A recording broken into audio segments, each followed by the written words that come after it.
Diversity Connector podcast, where we explore the rich tapestry of human experiences.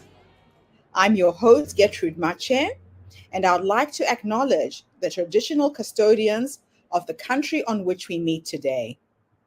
I would also like to pay my respects to elders, past, present, and emerging, and together as we dive into conversations that bridge cultures, challenge stereotypes, and celebrate the unique perspectives each of us brings to the table. Each episode is a journey through stories and insights from a kaleidoscope of voices, each sharing their colorful narrative. Whether you're at home, on the go, or just anywhere in between, you're now part of a community that values understanding, inclusivity, and the beauty of diversity. So plug in your headphones, get comfortable, and let's connect through the power of our shared stories. Welcome, and thank you for joining us on the Diversity Connector podcast. Hello, everybody, and welcome back to the Diversity Connector. This is Gertrude Mache here in beautiful Melbourne, Australia. And today I am graced with the presence of yet another fascinating young woman. Welcome, welcome, welcome to our tribe. Please tell everybody your full name, where you're based, how old you are, and share your story with us today.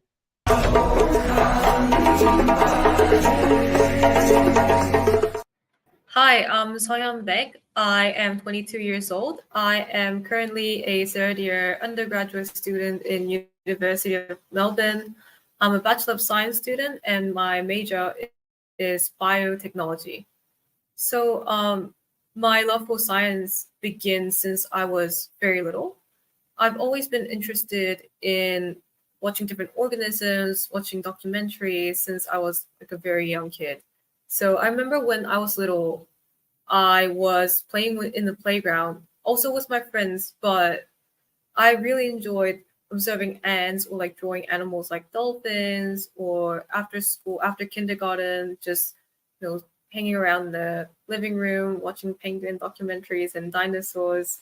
Yeah, I was really like more of a National Geography kind of a kid. Then my interest for biology and specifically biochemistry and microbiology really sparked as I moved to Sydney. So there was this program where our school selected a bunch of kids to get a chance to look at onion cells in the microscope, and I was lucky enough to be chosen as one of them, which this may not seem like a big deal, but back in primary school, it was fascinating to see different parts of the cells, their organelles, and this really, I think, sparked my interest and determination to pursue my career in the field that is similar to what I have experienced back when I was a kid. And my interest didn't stop there. So I just constantly delved in deep to my interest in science as I moved to Singapore back in year 8. So as much as I like learning more about scientific knowledges, I'm also interested in learning about different fields and different cultures, different backgrounds. So while I was staying in Singapore, I decided that it would be very meaningful for me to learn something in deep and also be able to apply my theoretical knowledge into diverse fields.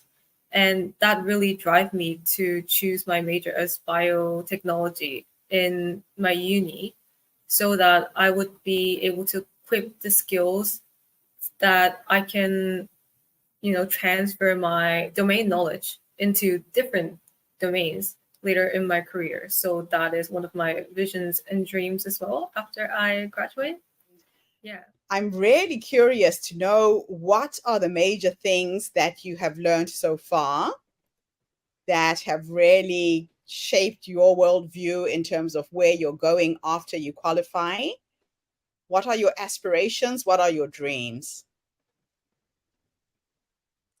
Oh, so currently being an undergraduate student, I am keeping my options open in general, but so far the things that I have learned in my unis are categorized into like a few big chunks, such as biochemistry experiments. So that could be things like gel electrophoresis, protein purification, and PCR. I think many people would be familiar with what that is. Maybe they don't really know what it is, but they have experienced it because of the pandemic in recent times.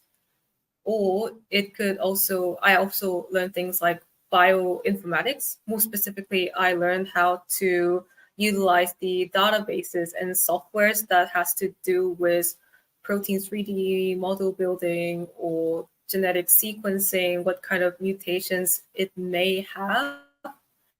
So those are the things that I am learning at the moment. And I would hopefully in the future would like to contribute to something similar that has happened during the pandemic. So when COVID hit, lots of the mRNA vaccines were developed within a year, which may not seem like a big deal, but in the science field, it is phenomenal because it usually takes about a few years or maybe like a decade to come up with a single vaccine that could tackle a certain type of a pandemic or epidemic. And the reason why it happened so fast, like this vaccine development process, was because of the increasing development, advancement in biotechnology techniques, I personally think. So hopefully in the future, I would be able to contribute to developing solutions and possibly customize medicines or vaccines for each and every patient in the future. So yeah, that's one of my visions. I love that. Now, describe to us what was your experience being in South Korea with the pandemic. We all experienced it rather differently in different parts of the world. I was in New Zealand at the time. Then I got stuck in Melbourne towards the end of the pandemic. Just take us through what that was like for you in South Korea, observing the pandemic unfolding. So I was supposed to come to Melbourne in mid 2020s. That was when my uni was supposed to start, and then the pandemic started around the early 2020s. So I actually had to postpone one semester so that I thought I could possibly safely come back to Australia and start fresh, get to know new people from the start. And obviously that didn't happen. The border was closed until early 2022. So I basically spent my freshman year stuck in my room, going through Zoom meetings and virtual practical classes in my room in Korea, which was a bizarre experience because I was just looking forward to so many events and getting to know new people, new cultures as my uni starts. But that was just like the tip of the iceberg of my pandemic experiences because everything was changing so drastically. One of the things that I personally think that was very distinct from the pandemic resolution protocol in Korea compared to other countries was the use of masks and public hospitals. So when COVID hit, South Korea was really quick to respond to the pandemic because of their response and experiences a few years back for the MERS virus.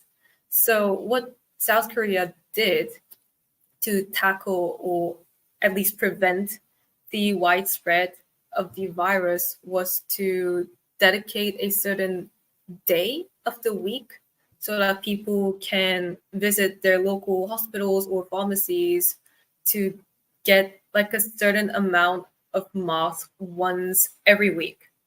Because remember back in the early 2020 and 2021, there was like a mass shortage of masks. And I remember watching the world news and everywhere around the world, people were just like so chaotic and terrified to get the adequate supply of masks, and there was just not possible to be provided to everyone. And I believe that policy was very effective, in my opinion, because while it was a difficult time for everyone during the pandemic, at least from what I know, no one really suffered from the supply of masks or any basic hygiene equipments for them to, protect themselves from the virus. And relatively speaking, everyone was just, well, just following the protocols that the government provided us. That's really good. Now, what is the role of information technology in your field, do you think? I know you've recently completed a course in AI. Take us through AI technology in the biosciences. Well, so that AI course that I did was from the online course, but if I if you allow me to share some of my limited insights, the domain data for biology field is just huge. It's just vast, especially, for example, if you think about the DNA sequences, it's just endless. Thousands or like millions of DNA sequences would maybe needed to just produce one protein.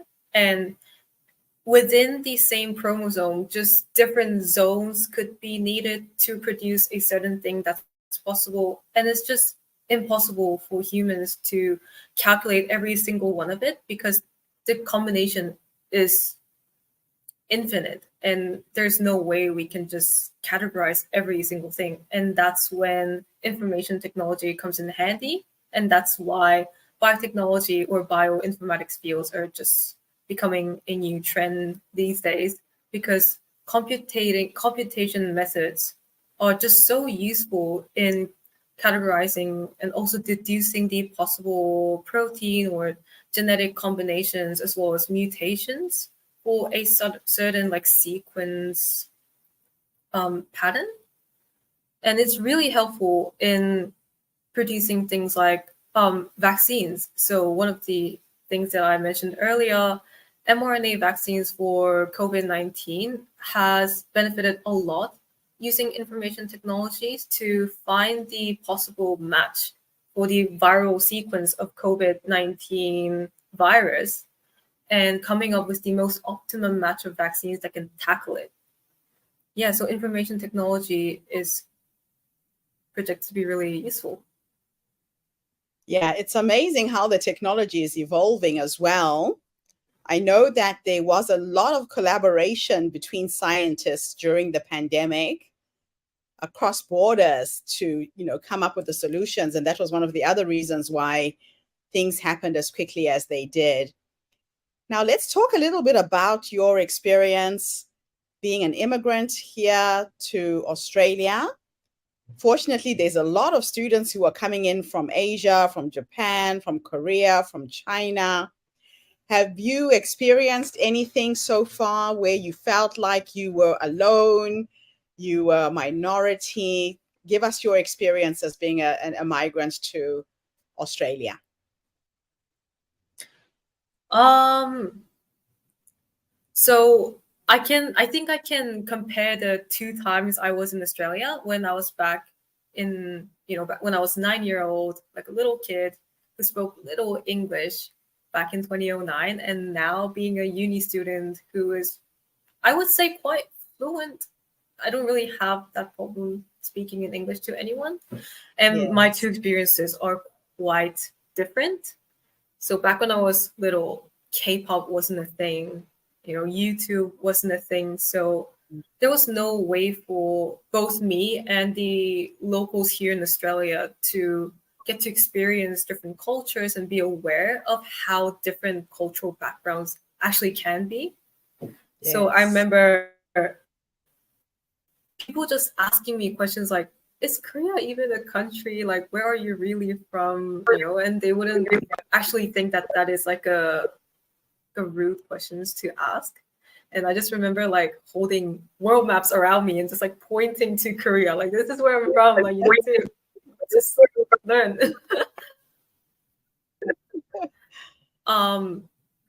Yeah, that was that was quite fun. That was quite interesting. But now, currently, I feel like people are more aware of the different cultures, different backgrounds, and people are generally more interested in learning and, you know, venturing out of their comfort zones, just communicating with people who are coming from the community that they are not from. Like me myself Yes.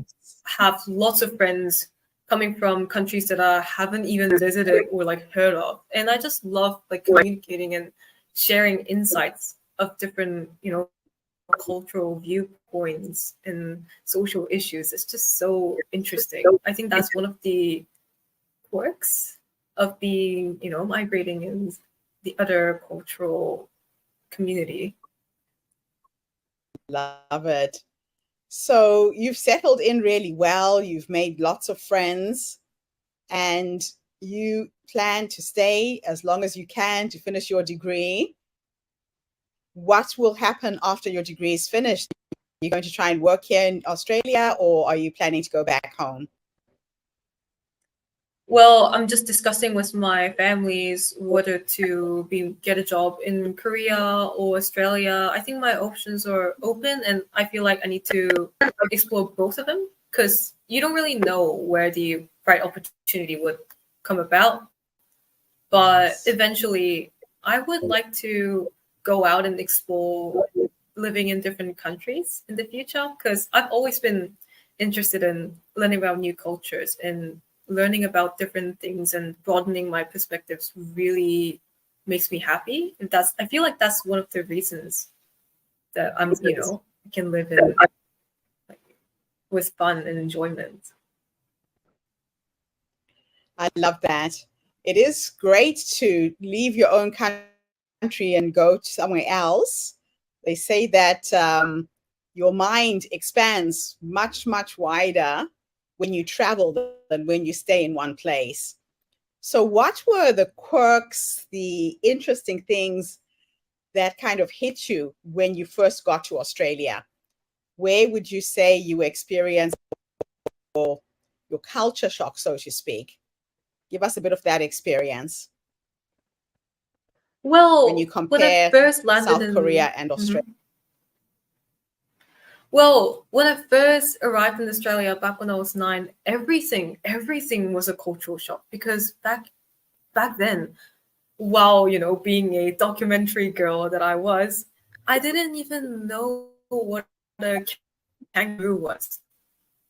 So I remember just landing in the airport because I come from a metropolitan city, Seoul, and all I've seen was, you know, all I've seen was concrete jungles, just buildings, cement. Then, as I landed in Sydney, there was just so much greenery, so much trees, and it was just so shocking to me.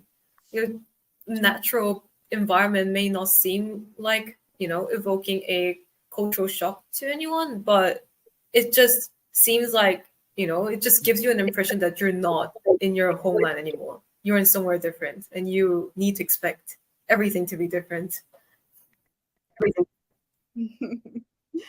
I love that. But connecting with your fellow students, that was a fairly easy thing to do, right? Because there's so many students from all over the world here in Australia. I guess it's both easy and difficult at the same time because there are so many um as you said, like Asian students coming to Australia. It's Yeah. easy to connect to those who share the same background as me because we just connect.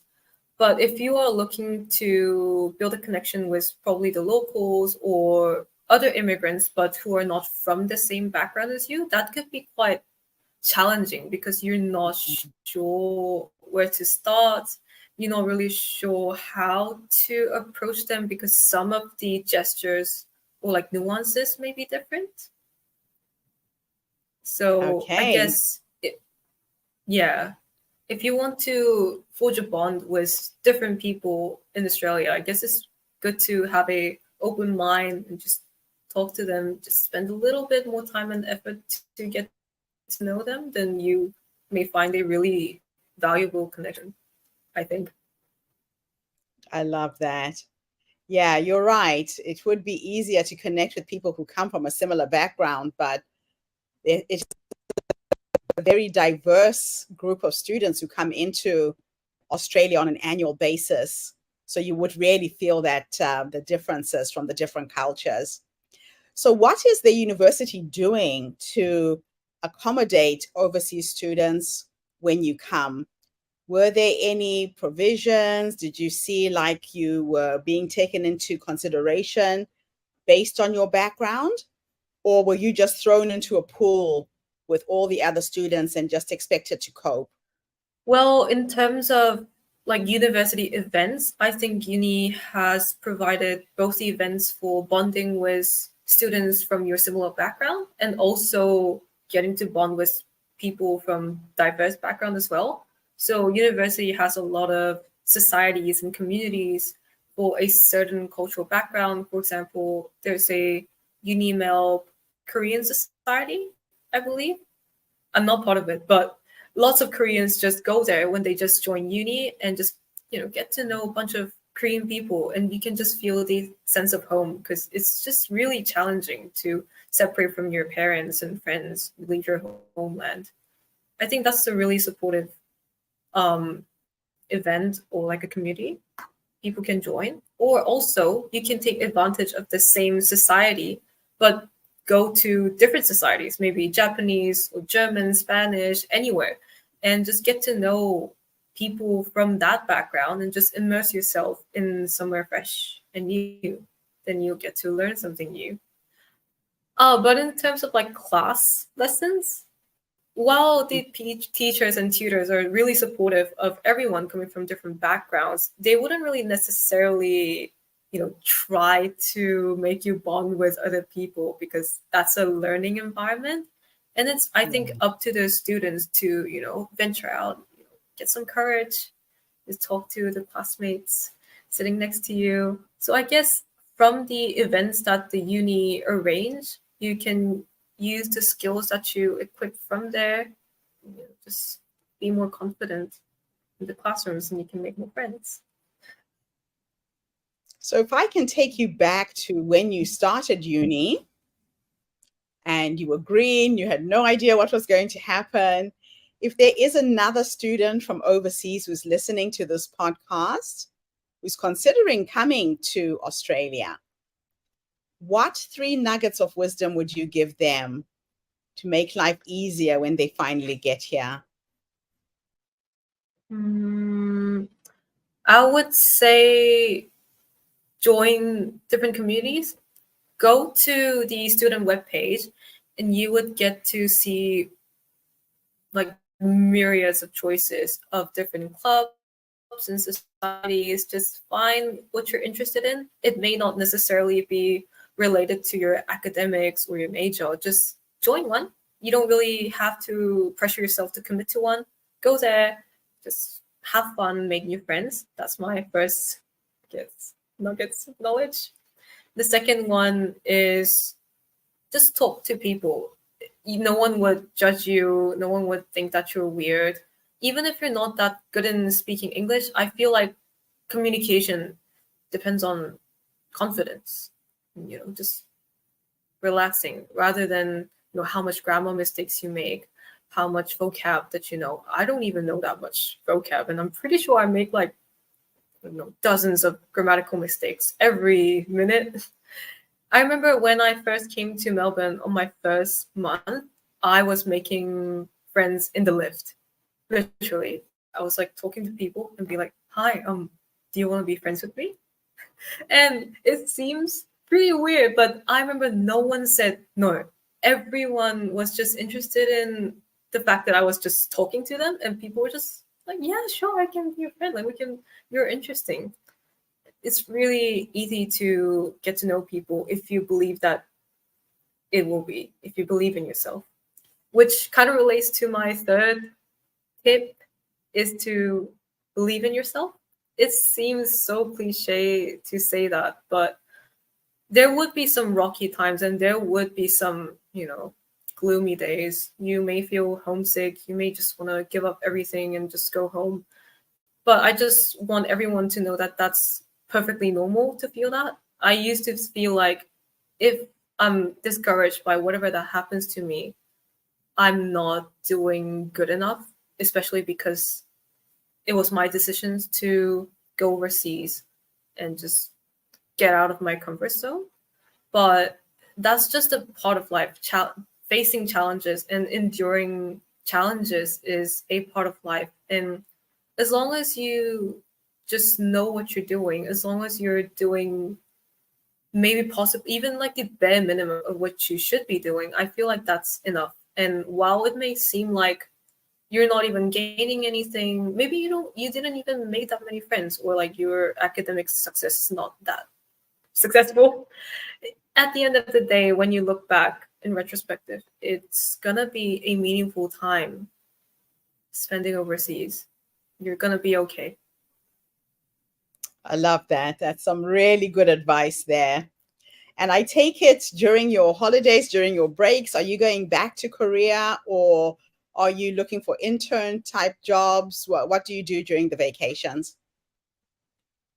I have already had some working experiences, like working in pharmacy or like working as a project consultant early this year. So since this is my last semester, I wouldn't be going overseas during the holidays. But yeah, I would just like to focus more on exploring different options, the things that I could take after I graduate. Fantastic. Well, I wish you luck with your studies, and I hope that I will reconnect with you once you've got a job. So please stay in touch with me, especially if you do stay in Australia, or even when you go back. This should be a friendship, a relationship that continues long after you are gone. Would love to know what you're going to do with your life going forwards. So thank you so much for doing this interview. Thank you for having me. Thank you to everybody who's tuned in today. The Diversity Connector is connecting all kinds of people, young and old, from all over the world. So tune in again tomorrow when I interview another amazing guest. In the meantime, have a fantastic day, morning, or evening, wherever you are in the world, and bye for now. That's a wrap, everybody, on today's episode of the Diversity Connector podcast. Thank you for tuning in and being part of our vibrant and global conversation. I'm your host, Gertrude Mache, and it's been an honor to share this space with you, where voices from all walks of life come together to weave a tapestry of diverse perspectives. Remember, every story you've heard today is a thread in the larger fabric of our shared humanity. So, as you step back into your world, carry these stories with you and let them inspire you to embrace and celebrate the rich diversity around us. Don't forget to subscribe, rate, and review our podcast to help us share these inspiring stories with more listeners. Do follow us on social media by looking for the Diversity Connector podcast for more updates. Until then, keep connecting, keep listening, and keep celebrating the beauty of diversity. This is the Diversity Connector podcast signing off. Stay curious, stay open,